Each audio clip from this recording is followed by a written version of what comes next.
লাইভে আসলেন তামিম ইকবাল এবং সাকিব আল হাসান। তারা দুজন কি বললেন শুনে নিন তাদের মুখ থেকে। লাইভে এসে তামিম ইকবাল এবং সাকিব আল হাসান কি বললেন। যেটা যেটা আমি অ্যাকচুয়ালি সবার সাথে শেয়ার করতে চাই আপনাদের সাথে, যেটা হলো আমি ওনাদেরকে বলেছি যে আমার মনে হয় না যে আমি ওয়ার্ল্ড কাপ টিমে থাকা উচিত, আর আমি basically not available for the world cup. এটার দুই তিনটি কারণ আছে।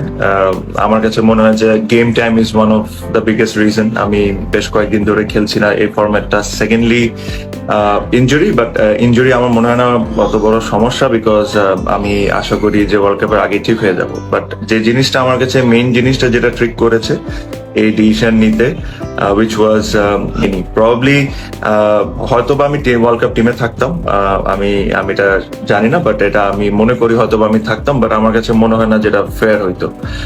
So I have convey my messages to both president and the সিলেক্টর্স।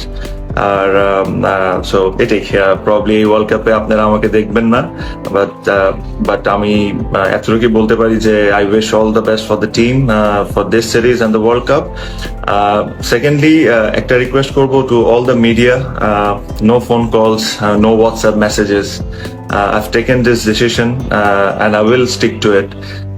এখানে আমার আর কিছু নতুন করে কোনো কিছু বলার নাই। I've given you all the reasons. So no phone calls, no WhatsApp messages. আশা করি আপনারা আমার প্রাইভেসিটাকে সম্মান করবেন আর আমার ডিসিশনটাকে রেসপেক্ট করবেন। হ্যালো এভরিওয়ান, সবাই কেমন আছেন? আশা করি ভালো আছেন। প্রথমত সবাইকে ধন্যবাদ জানাতে চাই যারা আমাকে সবসময় সাপোর্ট করে আসছেন। হোপফুল যে আপনারা সবাই আরো সাপোর্ট করবেন, আর অবশ্যই বাংলাদেশ টিমকে সাপোর্ট করবেন, সেটা আমি আশা করি এবং আমি শিওর যে আপনারা সাপোর্ট করবেন। 10 বছর পূরণ হয়ে গেল, আসলে সময়টা এত তাড়াতাড়ি কেটে যায় বোঝাও মুশকিল।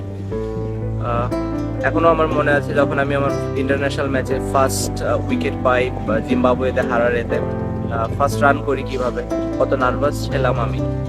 তো এই জিনিসগুলো এখনো আমি রিয়েলাইজ করতে পারি। সো মনে হয় যে এটা জাস্ট কয়েকদিন আগের ঘটনা, বাট দেখতে দেখতে 10 বছর পার হয়ে গেল। অনেক আপস অ্যান্ড ডাউন ছিল এবং এই সব সময় আপনারা আমার সাথে ছিলেন, আমাকে সাপোর্ট করছেন। সো সেজন্য আপনাদের সবাইকে অনেক ধন্যবাদ। ভালো থাকবেন সবাই, ইনশাল্লাহ আবার দেখা হবে, কথা হবে। আর কিপ সাপোর্টিং বাংলাদেশ টিম, আর আমাকে অবশ্যই। ধন্যবাদ সবাইকে, আল্লাহ হাফেজ।